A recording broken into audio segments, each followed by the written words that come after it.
First question. How much do you prepare what you will draw before you go into a meeting, and do you practice the drawings ahead of time? So that's actually a good question. So I don't practice the drawings explicitly for a meeting or workshop. Um, so what I do is it depends on what I want to do. So if I want to present, for example, on a flip chart, let's draw a flip chart kind of setting, and I have a group listening to me. I would do first for myself a rough sketch in my sketchbook of the flip chart, and then just replicating the drawing live, because that's kind of practice, right? If I'm drawing, for example, if I'm preparing something for drawing on the iPad, I normally do sketches as well in my sketchbook, and sometimes I work with layers. So I have a hidden layer underneath my blank screen where my sketch is on. So I just can rely on my sketch on the layer underneath, and then I just draw fine on the canvas for people to see. That's kind of a cheating way to have nice drawings and don't think about proportion and stuff when you're drawing on the iPad. So no, I don't practice explicitly for a meeting, but I prepare myself. So it's a little difference, but it's a huge difference, I think. Awesome. Okay. When you're in the workshop environment, what's a good way to get participants to start using visuals or get them warmed up with visuals if they're not accustomed to that type of working? Yeah. So normally I do a quick if I want to have them drawing on flip charts and papers and stuff, I do a short, kind of super short training session with them. So I call it Get Them Sketching. So what I do is I take like 4 to 5 minutes to explain them. Look, like if you just want to write something down, why not draw as a nice container, right, where you can then write into. Or if you have an idea and you want to explain this just with writing, why don't you draw just an easygoing speech bubble? Or why not only drawing the easy one of the arrows, but perhaps you want to draw a bigger one for emphasizing something is very important. Or you might like switch between different kind of bullet points that help you differentiate on your drawing. And then I would like tell them, like, if you want to draw a stick figure, you can do it even easier than a stick figure when you're drawing these kind of circles and and shapes. These guys becoming people very easily when you address a speech bubble as well. And if you then want to, for example, say that this is a diverse team, you just change the shape of the head. So you're easy to go with very simple icons and drawings. And this would take like 4 minutes for me, but they have good understanding on, okay, what could I do if I can't draw? And of course, the last and most important insight I give here is it's not about the drawing, right? So I tell them that if your flip chart afterwards looks like a big mess, don't worry, because it helped you to explain your idea. It's not about creating art like Picasso did. It's just helping you to get an idea across.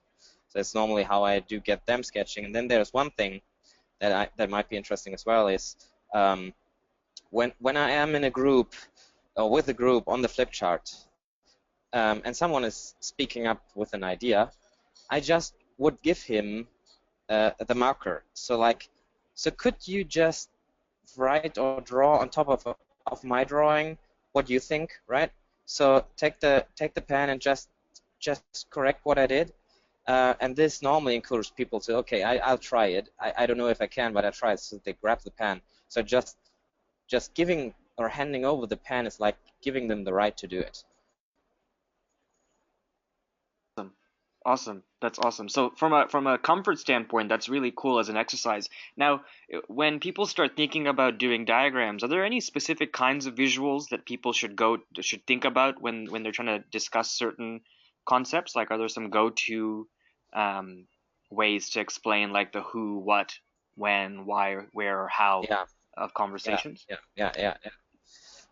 So I think, yeah, it's always difficult to give an idea of which kind of visual could help you in which kind of situation. Generally, so let me just try like, so which pictures? Um, what I normally do is I have like a threefold theory about this. So one thing is that you explain something that is changing in size or changing in shape or changing in, I don't know, yeah, something. So you have a change. This is for example, these are flow charts and timelines and all this kind of stuff. Then you have the concept of the compare, which is about, it's not changing actually, but you say this is a square and this is a round thing, or you say like normally we have teams from the same division, um, but these guys doing multi-diverse teams. So you just try to compare to explain an idea, and then you have the third thing, which is connect. And connect is all about, yeah, connections, relationships. So how do things relate to each other? How can I set them into relationship? Is it in an org chart? Can I draw just kind of a universe, or solid network, or whatever? Um, and and if you try to break down your ideas in these three kind of concepts, which are less than the why, who, when, where, etc., is only three. You could try to just put your concept in these three levels and how they overlap to each other, and can explain pretty much everything with it. But the answer is always not complete. I know that, because uh, your challenge to transfer that to a concrete situation is quite challenging. I know that. So there is actually no answer for something that works all the time. It's more bound to the situation. Yeah, I think that's so true. But I think this is a really good simple framework to get people kind of started. Let's maybe wind down with some very kind of tactical elements that I know audiences are interested about. Let's talk about Yeah, white space. Sometimes when we draw, yeah, it's hard to understand how to organize the white space. Do you have any advice on how to do that when you're kind of yeah, talking and drawing at this? yeah, exactly. Yeah. So what you saw today with me, for example, just let me take another color. So I started with the practice over here, right? I actually don't know exactly how much questions you will ask me because this will be like flexible on our time planning, right? But when I don't know what's coming up, I normally start in the left upper corner, because then I can work my way around to the right side of the page. Um, and then when I'm starting in the left upper corner, I normally first work down with the next parts, which was the second question here. And then I go like back up again with the third, and I'm working my way through the page here. Um, if, let's say, we would end our session just right now, I would have like a messy working with the white space, right? I have a lot of space left. What I then sometimes do is that I just use, for example, I mean, we had practice pictures, get them sketching. Let's say like, so I would then choose, for example, a big picture, which is more kind of an emotional picture, an airplane in this case, and let's say like something unuseful, like everyone can do it, right? Everyone can do it.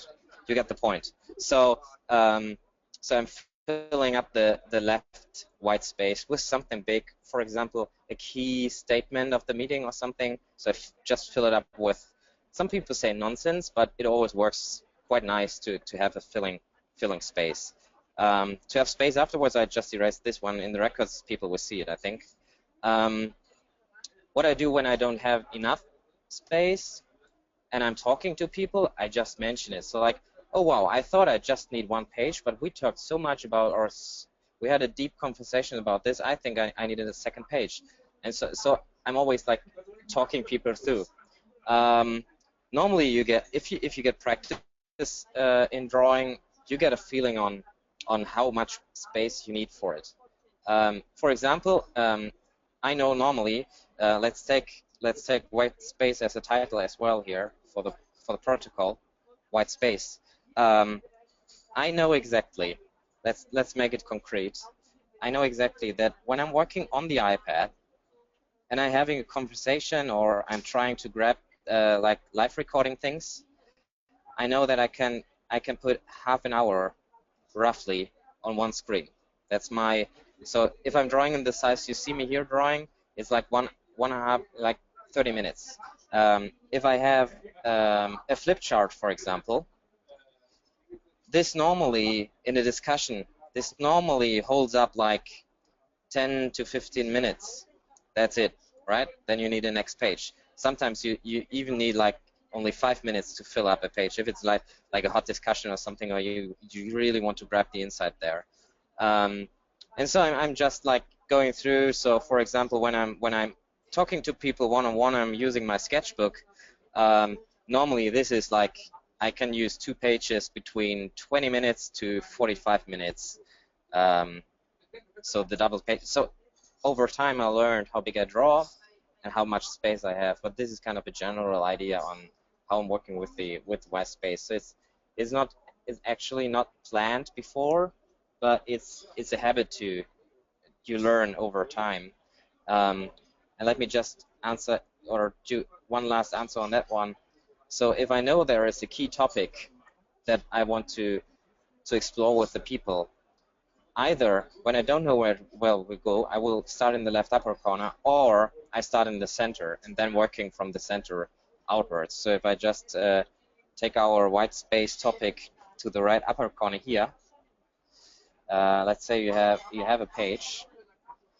I like to start in the middle with the topic, because what you then can do is you can spread your notes and your drawings around it a little bit like a mind map kind of thing.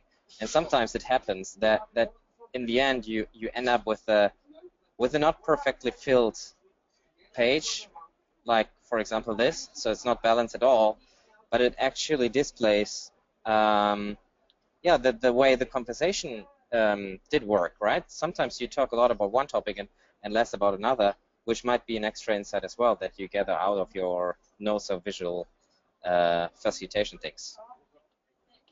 That's awesome. I think that still is just like a kind of, as you're continuing through some of these audience questions, you're really providing some great, at least structure Yeah. or foundations for ways that people can make use of it. So let's keep on that one.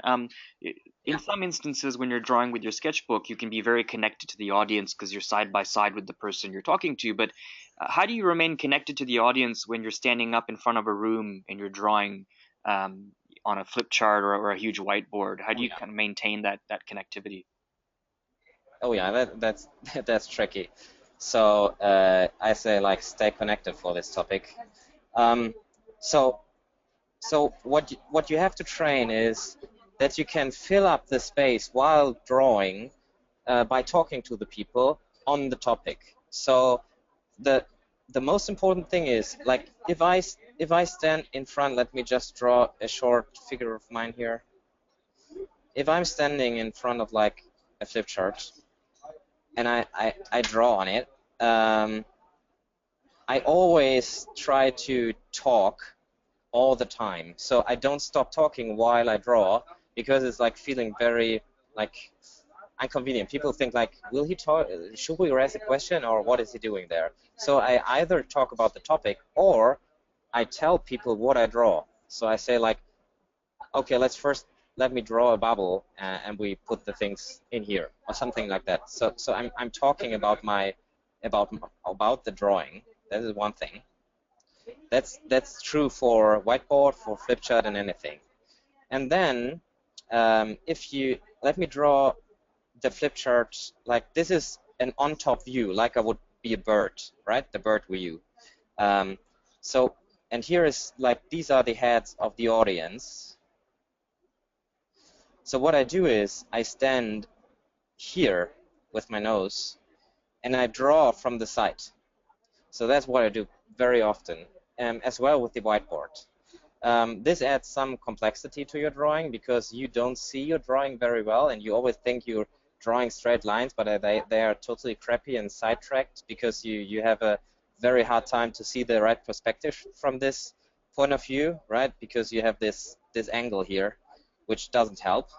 But it helps you to still connect to the audience. You look at them, and what I see is that they appreciate that you take the effort by drawing in kind of an angle that's inconvenient for you, but enable them to see everything all the time and to have eye contact as well. This is something I recommend to train. So take a flip chart in your office and just do like 15-20 minutes. Try to write and draw on a flip chart when you're standing right on the side of the flip chart.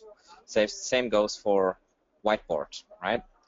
There is a different thing. That's why I, for example, like to work with the iPad as well, which I do now, for example. I can face the people again because I only have my iPad in hand.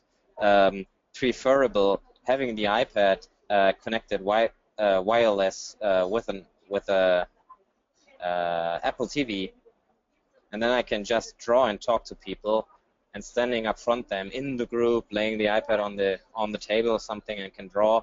And I can even project this one for a bigger audience as well. So if I have 100 people in the room and I go to a table of 5, and I'm showing them personally something about their question, all the other 95 people can see it on the projector as well. So I'm always try to keep connected, and to be honest, this is like the higher level of facilitation. So this is something you have to train. It's not going easily or naturally normally. Awesome. Okay, last question.